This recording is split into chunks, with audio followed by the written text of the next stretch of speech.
אישה יקרה, מה שלומך? יש נושא מאוד מאוד חשוב וקריטי שאני רוצה לדבר עליו איתך.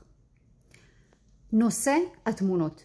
אני רוצה שתדעי ש99% מהתמונות שמצלמים אותך, משמינות אותך, מבגרות אותך ומעוותות אותך. אני מתחננת, אל תאמיני לתמונות שאת רואה. אל תאמיני.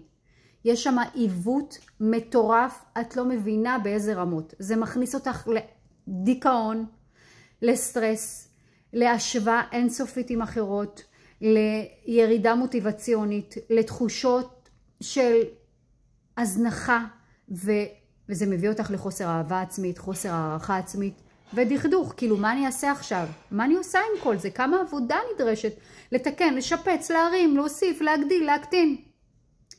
אל תאמיני לתמונות. התמונות מזייפות, הן לא אותנטיות.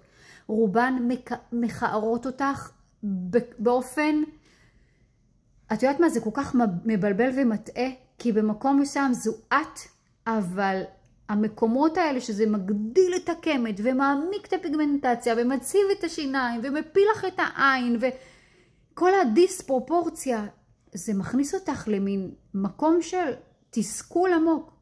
או שתפסיקי להצטלם ושרק צלם מקצוען יצלם אותך, או שתצלמי את עצמך. ובזה תסכמי את התמונות שלך. לא להאמין לתמונות שלך. לא להאמין. כל מי שמצלם אותך, התמונות מעוותות אותך. נקודה, סוף פסוק. אוקיי? שמחי עליי.